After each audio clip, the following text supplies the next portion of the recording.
আসসালামু আলাইকুম এভরিওয়ান। আমার বন্ধু মেহেদি হাসান মেহেদি এখন আপনাদের সামনে কিছু কথা বলবে। ওনার কথাগুলো মনোযোগ দিয়ে শুনেন, দেখেন উনি কি বলে। আসসালামু আলাইকুম। আশা করি সবাই ভালো আছেন। আল্লাহর অশেষ রহমতে আমিও ভালো আছি।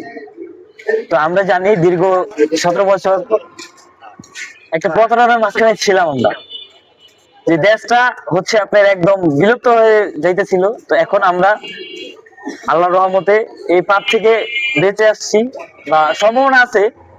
আমরা চাই যে সামনে যে আমাদের হচ্ছে জাতীয় সংসদ নির্বাচন আছে, আমরা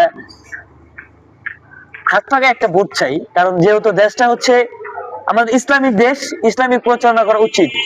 আমি চাইবো না যে আপনি হচ্ছে আমাকে ভালোবেসে ভোটটা দিবেন। আর আপনি আবার আপনার ধর্মকে ভালোবাসেন, এই জন্য আপনি ভোট দিবেন। আপনি যদি আপনার দেশে শান্তি চান, ইসলাম কায়েম করেন। ইসলাম কায়েম করলে দেশে শান্তি হবে। এই কথা বলে আমার বক্তব্য শেষ করছি। আসসালামু আলাইকুম।